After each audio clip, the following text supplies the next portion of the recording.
Hello बच्चों, welcome to Sunil academy. और आज मैं आपके लिए लेके आ गया बेटा क्लास 10th बायोलॉजी का हेरिडिटी चैप्टर से एक ऐसा क्वेश्चन जो आपको एग्जाम में आना ही आना है। 100% है बेटा, ये क्वेश्चन आने के चांस है। बड़ी बुरी किस्मत होगी अगर ये क्वेश्चन आपको नहीं आएगा। और ये क्वेश्चन जो है वो 4 मार्क्स में पूछा जाता है। तो आइए बेटा इस क्वेश्चन को समझें और सॉल्व करना सीखें। क्वेश्चन क्या है? A plant having blue colour flower, जिसका जीनोटाइप क्या है बीबी, उसको क्रॉस किया व्हाइट कलर फ्लावर के साथ, और जीनोटाइप क्या है बेटा स्मॉल बीबी। फिर कुछ क्वेश्चन पूछेंगे। Name the term used for the trades, trade के लिए कौन सी टर्म इस्तेमाल की, which is observed in the F1 generation, F1 generation में ट्रेड आया उसके लिए कौन सी टर्म इस्तेमाल की गई। फिर उसका जीन कॉम्बिनेशन भी बताना है। दूसरा क्वेश्चन था if the plants obtained in F1 generation, F1 generation के जो प्लांट थे उनको सेल्फ पॉलिनेट करो। तो उसके बाद right the percentage of plant with flower of blue colour, तो फिर जो ब्लू कलर के प्लांट आए उनकी परसेंटेज कितनी थी वो बताइए। व्हाइट कलर की कितनी परसेंटेज रहेगी F2 जनरेशन में वो बताइए। और फिर उसने पूछा है what did the reappearance of plant with white colour flower in F2 generation indicate. F2 generation में जो व्हाइट कलर के फ्लावर दिखे वो हमें क्या इंडिकेट करते हैं, क्योंकि ये F1 जनरेशन में नहीं थे।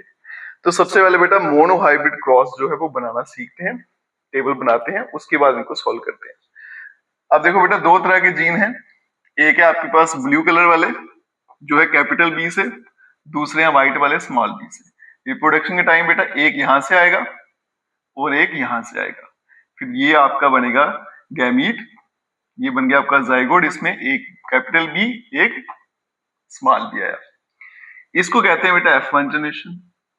फिनोटाइप, फिनोटाइप मतलब ये दिखने में कैसे होंगे। तो आप याद रखिए बेटा डोमिनेंट ट्रेट कौन सा होता है जो कैपिटल में लिखा होता है। यहाँ पे कैपिटल वाला कौन सा है, ये बी कैपिटल बी।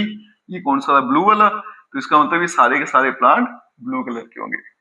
जीनोटाइप मतलब इसका जीन क्या है बेटा स्मॉल बीबी, और इसको हम हेटेरोजाइगस भी बोलते हैं।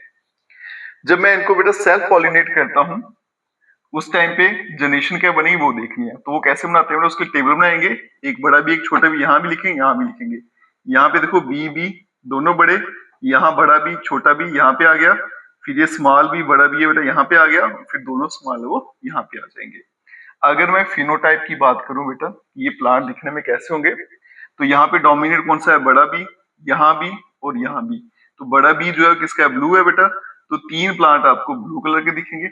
यहाँ पे बेटा डोमिनेट कौन से हैं, छोटा वाला बी वो व्हाइट है, और व्हाइट वाला एक ही दिखेगा। जीनोटाइप मतलब अगर जीन्स की बात करें तो दोनों बड़े बी जो है वो एक ही है, एक बड़ा एक छोटा बी वो वाले दो हैं, और दोनों स्मॉल वो वाला एक है। पहले तो ऐसा टेबल आपको अच्छे से बनाना चाहिए, अगर आता है फिर हम इसके आंसर दे सकते हैं। पहला name the term used for the trade which is blood in F1 generation. F1 generation में आपको ट्रेड मिला उसके लिए आप क्या टर्म यूज करोगे। अब देखो बेटा यहाँ पे एक बड़ा भी है कैपिटल बी था, एक छोटा बी भी है, लेकिन बेटा यहाँ पे डोमिनेंट ट्रेड जो होता है ना वही यहाँ पे एक्सप्रेस होता है। तो इनमें से डोमिनेंट कौन सा था बेटा, बड़े वाला। तो इसलिए टर्म क्या यूज होगी बेटा, डोमिनेंट ट्रेड। फिर पूछा गया था क्या गया, right the sorry give its gene combination. तो इसका जीन कॉम्बिनेशन क्या है, बीबी, जिसको हम हेटेरोजाइगस भी बोलते हो, ठीक है। दूसरा कहता है if the plants obtain F1 generation और सेल्फ पॉलिनेट किया तो परसेंटेज किसकी बतानी है, ब्लू कलर की। तो आप देखो बेटा ब्लू कलर की इसमें कितनी है, 3। तो परसेंटेज कैसे निकालेंगे बेटा, 3 आगे ऊपर डिवाइड किससे करना है, टोटल। टोटल कितने हैं, 3 और 1 4। परसेंटेज में कन्वर्ट करना तो मल्टीप्लाई बाय 100। ये बेटा 25 से कैंसिल, तो कितना बन जाएगा 75%। ठीक है जी।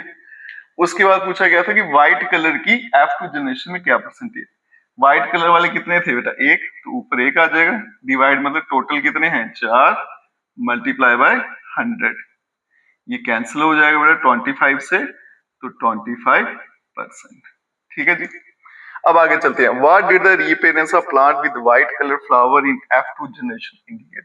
अब देखो बेटा व्हाइट वाले जो फ्लावर थे वो फर्स्ट जनरेशन में नहीं दिखते, वो हमें हमेशा सेकंड जनरेशन में दिखते हैं, ठीक है। क्योंकि फर्स्ट जनरेशन में वो रिसेसिव है, वो एक्सप्रेसिव नहीं होते हैं। ये क्या बताता है हमें, तो इसमें बेटा लगता है law of segregation. Law of segregation क्या कहता है, during the formation of gamete each gene separate from each other so that gamete carries only one allele for each gene. आपके सामने देखो बेटा यहाँ पे पेयर है, यहाँ से एक ही जाएगा और यहाँ से भी गैमीट में एक ही जाता है, और आगे फिर वो कंबाइन हो जाते हैं। Thus the recessive trait, अब इधर से भी एक आ रहा है इधर से भी एक आ रहा है, एक जो होगा वो डोमिनेट करेगा, एक रिसेसिव हो जाएगा, एक एक्सप्रेस हो जाएगा, नहीं होगा। तो जो आपका रिसेसिव होगा, जो एक्सप्रेस नहीं हुआ है, वो आगे जाके आपको F2 जनरेशन में मिलता है। और ये क्वेश्चन एग्जाम में बहुत बार पूछा जाता है। और वीडियो अच्छा लगा खूब सारा शेयर करिएगा, चैनल को लाइक सब्सक्राइब शेयर कमेंट जरूर करें। Best of luck.